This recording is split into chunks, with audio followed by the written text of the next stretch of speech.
Topic is swelling at wrist area.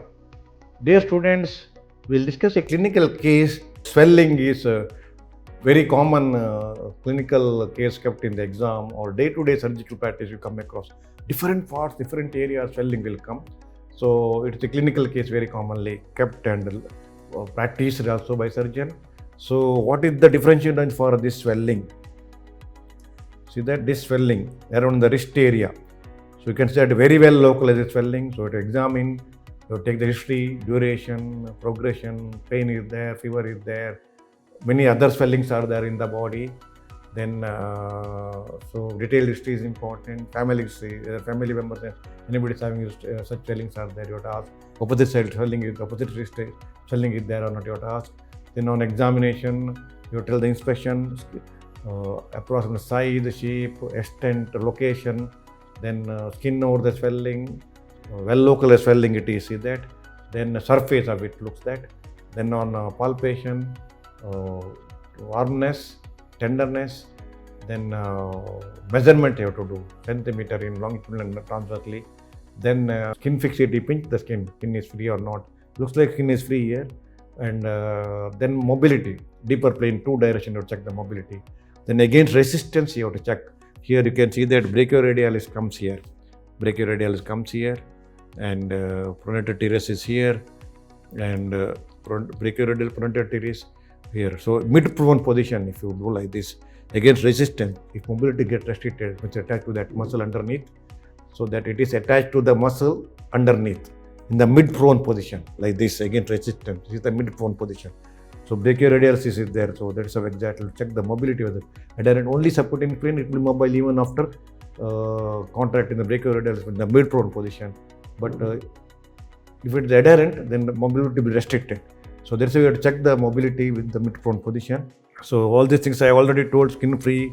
So if it is cystic, smooth, soft, cystic, well localized, then fluctuation in 2 directions you have to check. Either piezo fluctuation or fix the swelling, elicit movement in 2 directions according to the Pascal's law.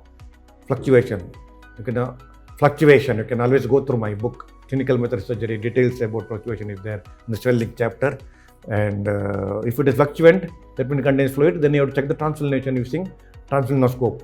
It is transluminant, then it contains a clear fluid, maybe lymph cyst, maybe ganglion, or other conditions. So it contains clear fluid. So that's why when it is a fluctuant positive, translumination should be checked. That's why examination swelling in detail, you have to go through my clinical method surgery, where lectures are there, where videos are there, video lectures are there. Also how to examine it there properly, swelling chapter. You can learn, and swelling, my manual of surgery swelling topic is a detail about all these differential things. So look for other swellings in the body, drainage area, axillary node should be examined, and systemic examination is a must. So that's very important. And look at the differential diagnosis. It may be lipoma, it may be neurofibroma, it may be ganglion, it may be lymph cyst. So all the differential diagnosis you have to keep in mind when this. So anatomical location, inspection, palpation, features, everything you have to consider. Then come into a clinical diagnosis. Evaluation is important, ultrasound, MRI. Treatment is if it is superficial, surface swelling under local anesthesia, excision. If it is attached to the deeper plane, then under general anesthesia or brachial block, you have to do the excision. So under local anesthesia, if it is subcutaneous swelling, you can do a Dilocan or Sensorcan injection, and then remove with the incision, you can remove it and suture the skin.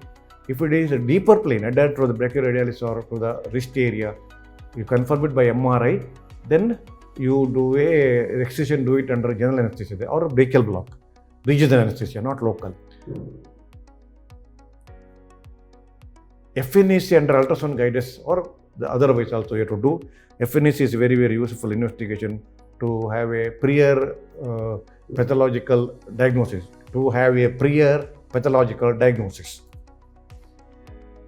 So when you will use local anesthesia, when you will use general anesthesia also, very, very crucial depending on how deep it is going.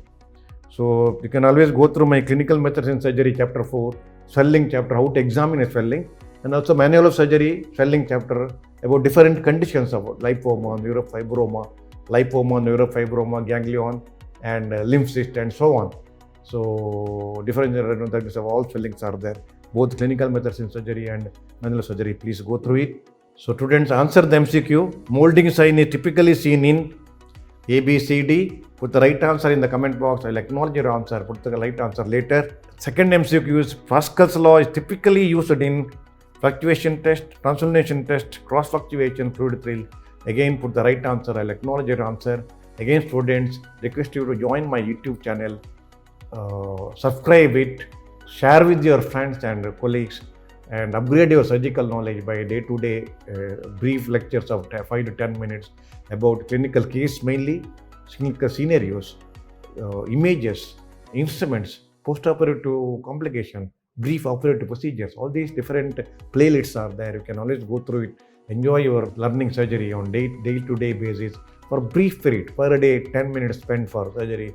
You will learn a lot of things in surgery with 2 MCQs per day and 1 quotation per day. It will be very, very helpful, very, very enjoyable to learn surgery. And also join my live session once in 2 weeks if there.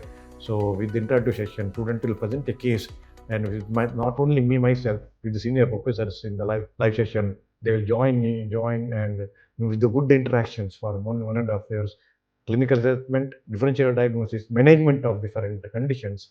Somebody is presenting, with interaction to be very, very useful. If you join such a live session, you can face the practical exam very easily, and also you'll get a certificate of joining a live session. It will be very, very useful for your future career. So quotation of the day is keep and protect your boundaries always. Always you work with the boundary. That is very important. Protect your boundary. Unnecessary, don't go beyond that. But don't allow somebody to come your boundary. You should have a boundary within yourself. When you speak somebody, when you interact with somebody, when you have a different communications, boundary, barrier is very, very important as a human behavior. And it is very, very important in surgical profession as such, human barrier and boundary around yourself to protect yourself and have a dignity as such. So that is what exactly it means. So students again request you to join YouTube channel and subscribe, share, and join live sessions whenever possible with the notifications. So I students, I hope you understood this lecture very well. Thank you so much.